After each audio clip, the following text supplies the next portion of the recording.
Atención, el siguiente video contiene contenido perturbador que incluye descripciones de crímenes violentos. Se recomienda discreción. Muy pero muy buen día, muy buenas tardes o muy buenas noches a toda la banda de inconformistas que viene a este canal en busca de un poco más de conocimiento en lo que refiere a la comunicación. Hoy vamos a hablar de uno de los casos más pedidos en este canal. Un caso que tiene mucho que ver con lo que hacemos y que de hecho yo he tenido que estudiar sus diálogos para aprender esto que intento contarles y que intento mostrarles a través de este canal de YouTube. El asesino serial Ed Kemper o Edmund Kemper. Resulta que este tipo aportó a las ciencias del comportamiento humano y por eso lo tengo más visto que muchos de los otros asesinos y muchos de los otros psicópatas que hemos hecho en el canal. Véase Richard Ramírez, Ted Bundy, en fin, hicimos un montonazo y son siempre los videos que más me cuestan porque ver la liviandad con la que estos tipos hablan de que se cargaron a un montón de gente, viste, es una cosa desopilante, es desagradable. Pero bueno, como también siento que es algo que les termina aportando porque nosotros, no se olviden que la sociedad está llena de psicópatas. De hecho, hay un estudio que dice que 60 millones de personas en el mundo son psicópatas, sacando y diferenciando siempre el psicópata del asesino serial. No todos los psicópatas son asesinos seriales, pero sí la gran parte de los asesinos seriales son psicópatas. Así que es interesante entender cómo funciona la comunicación de esta gente y sobre todo esta comunicación de este tipo que es tan tan particular. Así que sin más preámbulos vamos a meternos de lleno. Primero vamos a hacer una breve reseña de quién fue este tipo y por qué terminó como terminó, y después vamos a meternos en un análisis no verbal respecto de una entrevista que ha dado hace un tiempo atrás. No sin antes pedirte que por favor te suscribas al canal, dejes un me gusta y comentes algo, lo que sea. A nosotros nos ayuda muchísimo para poder seguir creciendo y poder seguir dedicándonos a la creación de contenido. Así que ahora sí, vamos a meternos de lleno con este análisis de este tipo que está completamente desquiciado, metódico, minucioso, organizado y con un coeficiente de 145. Fue capturado gracias a su propia confesión. ¿Quién corno es Ed Kemper? Ed Kemper es un infame asesino en serie estadounidense que cometió una serie de brutales crímenes en la década del 70 en California. Nació el 18 de diciembre de 1948 en Burbank. Kemper tuvo una infancia difícil y tumultuosa. Desde temprana edad mostró un comportamiento violento y perturbador, torturando animales y desarrollando fantasías extremadamente raras. A los 15 años asesinó a sus abuelos maternos alegando que quería saber cómo se sentía matar a alguien. Fue internado en un hospital psiquiátrico y después de cumplir una breve condena fue liberado a los 21 años considerado rehabilitado. Sin embargo, en 1972, Kemper comenzó una serie de asesinatos que aterrorizaron a California. Se centró en mujeres jóvenes y estudiantes universitarias, a las que secuestraba, torturaba, asesinaba y mutilaba. Su modus operandi incluía recoger a las víctimas en autopistas o a mujeres a las que le ofrecía un viaje en automóvil. Kemper tenía una gran estatura y un gran intelecto, lo que le permitía manipular a sus víctimas con mucha facilidad. El asesinato más conocido de Kemper ocurrió en abril de 1973, cuando mató a su madre y a la amiga de ella. Después de cometer el crimen, decapitó a su madre y realizó actos de necrofilia con el cadáver. La ola de asesinatos de Kemper llegó a su fin en 1973, cuando llamó a la policía y confesó sus crímenes. Fue arrestado y en 1974 fue declarado culpable de 8 asesinatos en primer grado. Kemper fue sentenciado a cadena perpetua y enviado a la prisión estatal de California. A lo largo de los años, Kemper ha sido entrevistado y ha proporcionado información detallada sobre sus crímenes. Ha participado en evaluaciones psicológicas y se ha convertido en un estudio de caso para expertos de la psicología, criminología y la comunicación no verbal. La historia de Ed Kemper es notable por su brutalidad y la naturaleza perturbadora de sus crímenes. Sus acciones han dejado una huella duradera en la historia de los asesinos en serie y continúa siendo un ejemplo extremo de maldad humana. Well, I'm not an expert. I'm not an authority. I'm someone who has been a murderer for almost 20 years. Ahí fíjense como ni bien arranca, ya empieza el escondimiento de la información, ¿no? Yo soy solamente alguien que ha sido asesino por casi 20 años y ahí justamente después de eso, después de decir eso ya, hay escondimiento de labios. Acá nosotros vamos a tener una dificultad para ver muchas de las cosas que suceden en el labio superior por culpa del bigote. El bigote, acuérdense que, dificulta, ¿no? Sobre todo puede llegar a dificultar esa sonrisa que puede llegar a ser una sonrisa muy canchera, que es como una sonrisa que se aplica o que comienza no con los cigomáticos mayores, sino más bien como sosteniéndose desde... Es una sonrisa mezclada con asco que viene como desde arriba, que es como... Ajá, sí, no, súper copado esto. Esa sonrisa, por ejemplo, nosotros no la vamos a poder ver tan bien por culpa del bigote. Con un bigote tan denso, bueno, nos vamos a perder de algunas cosas. Y obviamente los lentes, más allá de que se ve que tienen aumento y que realmente tiene lentes porque, bueno, estos lentes con un marco tan bien pronunciado y tan diferente, también puede llegar a ser más dificultosa, por ejemplo, al momento de ver una felicidad verdadera, ¿no? Con la contracción del orbicular oculis, porque acá tiene mucho marco, entonces quién sabe, no lograremos ver muy bien a ver si hay contracción o no. Lo vamos a lograr ver igual, pero simplemente yo se los marco porque todas estas cosas pueden llegar a afectar en sí lo que se pueda llegar a ver. Can you say how many people might be doing crimes like you were doing? It would be a guess, but it's not. It's far more than 35. It isn't that. Es un tipo extremadamente alto, como yo les decía antes, es un tipo que medía como 2 metros. Entonces fíjense, ¿no? La diferencia de estatura. Esto desde el punto de vista comunicacional, acuérdense que existe una jerarquía en esa comunicación donde siempre las personas que se ven más altas nos producen un cierto grado de temor y un cierto grado de respeto, sobre todo por esa jerarquía que nos pasa a nosotros cuando, por ejemplo, hablamos con nuestros padres, ¿no? Nosotros nos criamos viendo a nuestros padres más arriba, por ende esa altura genera inconscientemente una jerarquía y sobre todo acá, por ejemplo, él está recostado, pero si él se pusiese derecho sería aún más la diferencia y sería más la mirada del entrevistador de abajo hacia arriba. Esto obviamente no tiene nada que ver con esto, simplemente se los digo para que ustedes lo tengan en cuenta. Impossible in this society. It happens. Are there more people? They didn't give up. How many? She didn't give up. I did. I came in out of the cold. And what I'm saying is there are some people who prefer it in the cold. What did people see? A nice guy. Did you like Kemper? I like Kemper. You were able to appear like an ordinary person, non-threatening to... I lived as an ordinary person most of my life, even though I was living a parallel and increasingly sick life, other life. One victim let me back in the car. I locked myself out. She opened the door for me. My gun was under the seat. What in the hell am I doing telling you that? Am I a masochist? Am I looking to be tormented further? Fíjense ahí, ¿no? Esto es importante marcar, fíjense acá cómo se marca el enojo, acá en las cejas. ¿Por qué les digo esto? Porque ustedes recuerden que los psicópatas o las personas que tienen esquizofrenia, como en el caso de esquizofrenia diagnosticada, ¿no? Él, como les decía antes, estuvo en tratamiento psiquiátrico por esquizofrenia. Independientemente del grado de psicopatía que tenga, no son personas que no sienten, no son personas que no tienen emociones.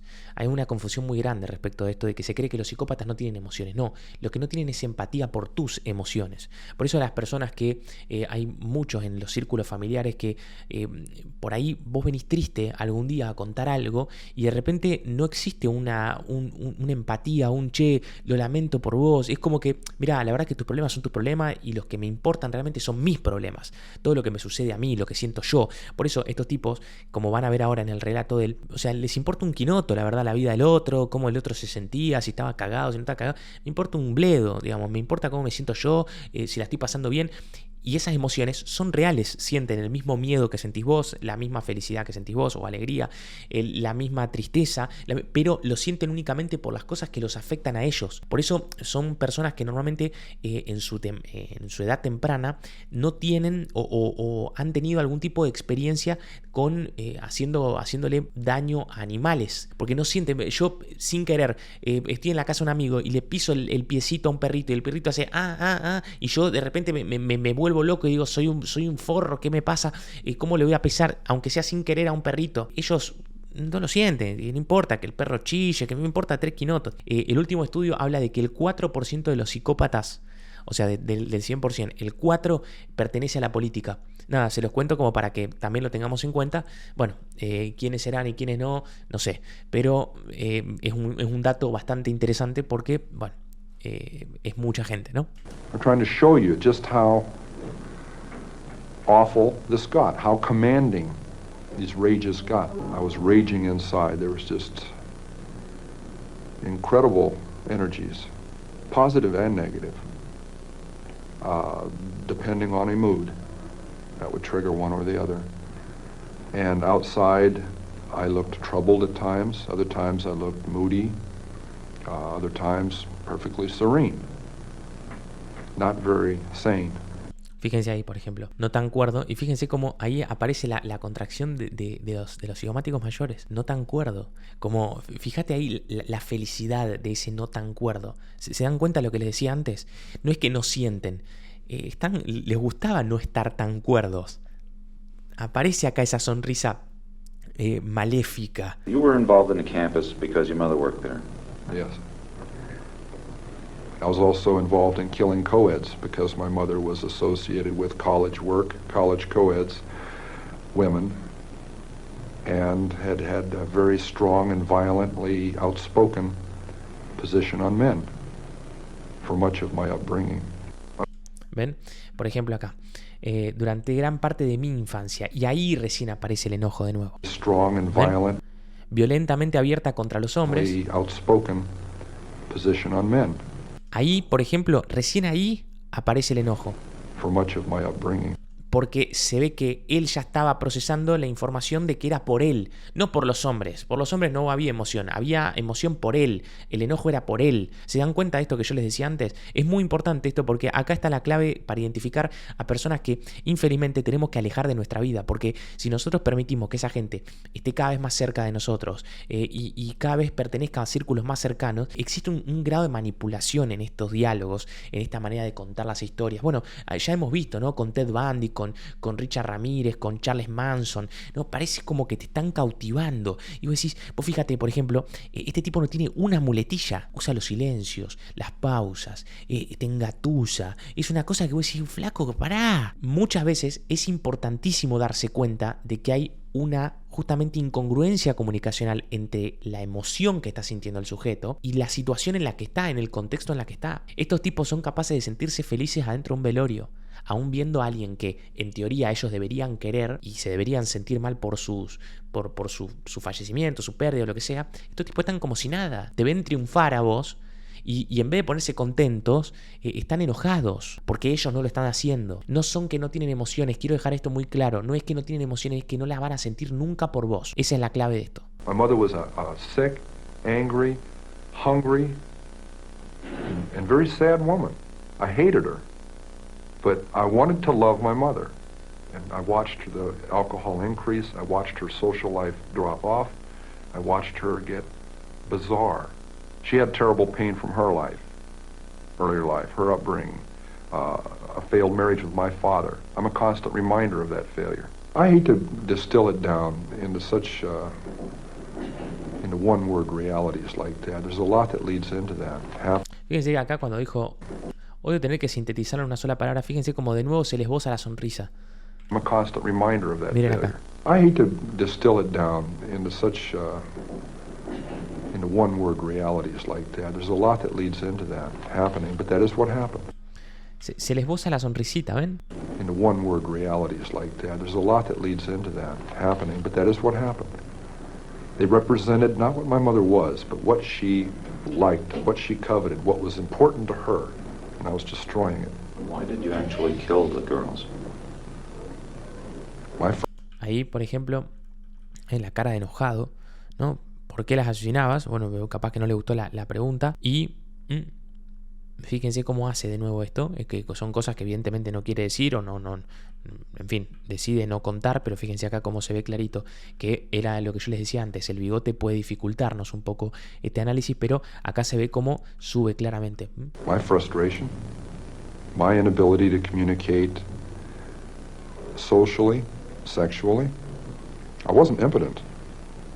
But emotionally, I was impotent. I was scared to death of failing in male-female relationships. I knew absolutely nothing about that whole area. Even if just sitting down and talking with the young lady. I need to be able to really communicate. Fíjense la utilización de los silencios, de las pausas, cómo las inflexiones son perfectas para que vos te quedes escuchándolo. Todo eso es producto de una gran capacidad persuasiva. Los psicópatas normalmente tienen esa gran capacidad persuasiva que vos decís, el tipo, fíjense que habla con una entonación y después continúa la frase y nunca se queda como en el medio girando la bicicleta en falso como nos pasa a la gran parte de la gente que habla. Estos tipos tienen un manejo de la oratoria, que es lo que hace que muchas veces, en este caso no, porque particularmente él levantaba a las chicas buscando darles un aventón, como les contaba antes, pero básicamente si no, los psicópatas suelen convencer, ¿no? Te convencen y te hablan y te dicen, y esas pausas hacen justamente el efecto que tienen que hacer, que es para que vos fijes la información, y es increíble, pero es extremadamente peligroso, es igual de increíble que peligroso. I was picking up some very lovely young women. You know what we were talking about as we're driving around? Almost as often as not, this guy that's going around doing this stuff. And the second they started talking that, they didn't realize it, but they were getting a free ride. I couldn't touch that with a 10-foot pole, I swear. You know, but they'd be telling me what all about this guy, and they're comparing notes and speculating on what he looks like, how he carries himself. Fíjense ahí cómo luce, y ahí cuando habla de cómo, a ver si lo lograban identificar o no, ahí fíjense que él sí siente el enojo, o habla de justamente de este peligro que le generaba que le estén contando las mismas chicas que él levantaba en los autos sobre la posibilidad de que exista este muchacho y que pasaba, y ahí sí eso le produce enojo. Why he's doing this stuff, telling me about it. So how come they get in a car with somebody at that time? She judged me not to be that guy. Y ahí, fíjense, ahí como aparece la sonrisita de nuevo. Me juzgó y su veredicto fue que no era ese sujeto. O sea, las chicas se subían a su auto porque creían que él no era. Obviamente, acá aparece la sonrisa, ¿ven? Esa sonrisa que yo les marcaba antes, que es la contracción de los cigomáticos mayores más el orbicular oculis, que básicamente es el placer. El asesino serial siente placer cuando le salen las cosas. Es lo mismo que vimos en el caso de Susan Smith. ¿Se acuerdan la mamá que había hecho desaparecer a sus hijos? Y que decía que estaba muy triste y de repente siente placer. ¿Por qué? Porque su mentira está logrando concretarse. Cuando las chicas se subían y decían, este tipo no es, la mentira se concreta y él en este momento está sintiendo eso, que la mentira se concretó. Por eso el esbozo de la sonrisa. Y qué curioso, ¿no? Este gesto justamente que normalmente nosotros hacemos por una cuestión de pensamiento, por una cuestión de soy demasiado inteligente. Me juzgó y su veredicto fue que no era ese sujeto, ¿no? Entonces ahí también aparece cómo es la imagen pública. ¿Qué es lo que nosotros esperamos del otro a través de la imagen pública? Y fíjense lo relevante que es la imagen pública, la importancia que tiene únicamente no dejarse llevar por el prejuicio, porque ese prejuicio muchas veces es acertado y muchas veces no lo es. Entonces es importante ver cómo nos vemos, qué queremos transmitir. Y este tipo se siente lo máximo porque justamente él no entraba dentro de ese prejuicio que las chicas seguramente tenían de un asesino en serie. I didn't look like him. It was getting easier to do. I was getting better at it. I was getting less detectable. I started flaunting that invisibility, severing a human head, 2 of them, at night in front of my mother. Ahí de nuevo, ¿ven? Cortando una cabeza humana, 2 de ellas por la noche frente a la residencia de mi madre. That invisibility, severing a human head. Ahí fíjense la sonrisita de nuevo. Head, 2 of them, at night in front of my mother's residence, with her at home, my neighbors at home upstairs, their picture window open, the curtains open, 11 o'clock at night, the lights are on, all they have to do is walk by, look out, and I've had it. Why did you keep the heads? Why did you cut them off, and why did you keep them? Something out of my childhood. Hay de nueva información que no quiere contar. Esto también es muy común, también lo hemos visto en Ted Bundy, donde ellos hablan de que, bueno, siempre la culpa es una cuestión de la infancia. Nosotros recordemos que lo último que dice la ciencia respecto de la psicopatía es que es algo que ya viene, pero que puede desencadenarse por cosas que han producido o por cosas que reciben un cierto grado de estímulos. Esto lo hemos visto con la licenciada Yad, inclusive, que ha intervenido en nuestro canal acá en algunas oportunidades cuando hablamos de esta clase de trastornos. Ustedes acuérdense que yo no soy psicólogo, entonces tampoco me corresponde hablarlo, pero después de haberlo estudiado durante tanto tiempo, sí les puedo decir que esta cuestión como muy se puede percibir, ¿no? Esto de que en las infancias se corrompe o se empieza a corromper, y ellos, obviamente, como es algo que viene, ya la psicopatía, evidentemente, y por los últimos estudios, es algo que se corrobora de que no es que la persona se convierte en un psicópata, ya es psicópata, pero se puede ver alterada esa psicopatía o se puede ver pronunciada por la pornografía, por algún tipo de trastorno cuando uno es más chico. Y bueno, y siempre está en los relatos de estas personas, no, la culpa fueron siempre mis padres, la culpa fue siempre de la pornografía, la culpa fue siempre, ¿no? Alejándome un poco de la responsabilidad, porque claro, al ser algo innato, ellos realmente no sienten que sea su responsabilidad, sino que algo realmente los ha afectado. Childhood. Uh, Ahí de nuevo, condimento de información, sonrisa, acá no sé qué va a contar. I could put it on an incident. I mean, my father chopping the heads off of our two. ¿Ven? O sea, la sonrisa es previa a contar. Cuando él se acuerda de la historia del padre con las gallinas, ya evidentemente se empieza a sonreír. Entonces es más de lo mismo, ¿no? Es un sujeto que no tiene ningún tipo de empatía por nada, ni por los animales, ni por la familia, ni por no le importa, no le importa. Pet chickens, and my mother insisting that I eat them for dinner. You know? We could say it was something that simple. I don't think it was. Hasta acá el análisis del día de la fecha. Miren, muchos de ustedes se preguntarán por qué hago esta clase de videos. A mí me duelen, me cuestan, me molestan muchísimo, sobre todo toda la parte de investigación que hago antes de hacer esta clase de análisis, porque me quedo con un montón de información que es una cagada, la verdad. Pero sé también que del otro lado hay muchísima gente que vive con personas así. Hay muchísima gente que me escribe, sobre todo en las otras redes sociales, diciéndome: Fran, vos sabés que creo que vi algo de este video que me hizo acordar a un familiar mío, a una persona que me pasa esto, me pasa lo otro. Y yo no sé qué es lo que ustedes tienen que hacer porque no soy la persona indicada, pero sí siento que puedo ayudarlos a identificar esta clase de conductas. Por eso creo que la información que doy en el canal, la cuestión de la comunicación no verbal, es tan relevante, no porque sea científica. Yo siempre les digo que esto no es una ciencia cierta, sino yo sería el reemplazo de la justicia, las personas, el polígrafo sería el reemplazo de la justicia. Eso no es así, esto es una cuestión interpretativa, por ende siempre tenemos que tener en cuenta el contexto, la combinación y la congruencia. Pero ¿saben qué? Yo esto lo hago para que ustedes tengan una herramienta y que puedan ver en contexto, en combinación y en congruencia si las personas que ustedes tienen alrededor les pueden terminar haciendo daño. No daño como este tarado, este enfermo, sino que daño emocional, porque muchos de los psicópatas no hacen estas cosas. De hecho, son la minoría los que terminan convirtiéndose en asesinos seriales. Pero los otros manipulan, son tóxicos, no dejan que la otra persona pueda desarrollarse, los atan, no son raíces, son anclas. No son raíces que los permiten crecer, sino que son anclas que no dejan que ustedes avancen. Y me parece que la comunicación no verbal es una gran herramienta para que ustedes aprendan. Así que los voy a incitar a que sigan estudiando esto, que sigan estudiando oratoria, que sigan estudiando comunicación, porque esta habilidad blanda les puede alterar y les puede potenciar los resultados que tengan en su vida, en el laburo, en los estudios, con las relaciones interpersonales. Todo esto los puede ayudar muchísimo. Así que muchísimas gracias por estar del otro lado. Les voy a dejar acá abajo un link por si quieren aportar un cafecito o si quieren suscribir a Patreon, porque obviamente este video va a estar recontra remil desmonetizado por el tema en sí. Así que si quieren aportar económicamente, y si no, está súper bien con suscribirse, con darle un me gusta y con comentar algo acá abajo para que esto nos siga llevando a que más personas nos conozcan. Les agradezco muchísimo por estar del otro lado y nos vemos muchísimo, pero muchísimo más pronto que tarde.